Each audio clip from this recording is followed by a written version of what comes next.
Menjelang detik-detik HUT kemerdekaan RI ke-81 yang jatuh pada 17 Agustus 2026, puluhan penyelam berhasil mengibarkan bendera merah putih di kedalaman laut pantai Tulamben dan Pura Gerombong, Kabupaten Karangasem.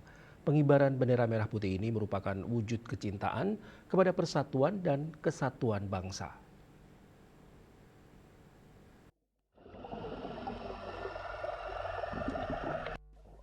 Bersama dengan 30 rombongan penyelam, menelusuri hamparan pasir hitam lengkap dengan peralatan menyelam. Satu persatu para penyelam menerobos deburan ombak yang landai guna melaksanakan upacara bendera di bawah laut.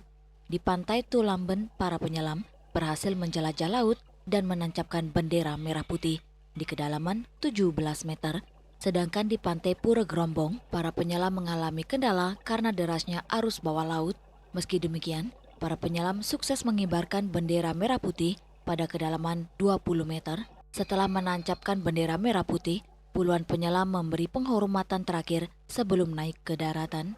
Tengah Rudiati, seorang penyelam yang juga pengusaha ekspor-impor dari Surya Sentosa, dan Inti Sari Buana mengatakan, Pantai Tulamben dan Pura Gerombong merupakan surganya para penyelam baik dari dalam dan luar negeri. Bahkan, para penyelam internasional juga pernah merasakan indahnya kedalaman laut kedua pantai tersebut.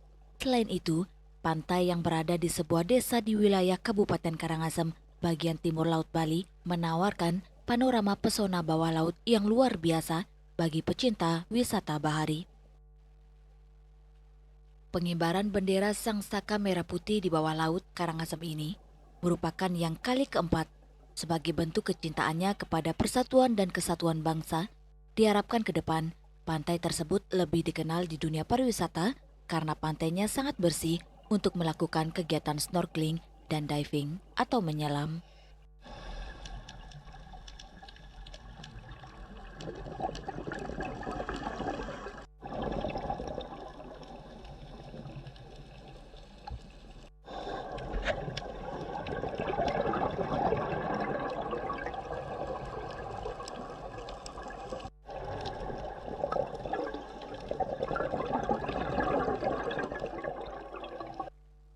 Raiswantara, Bali TV.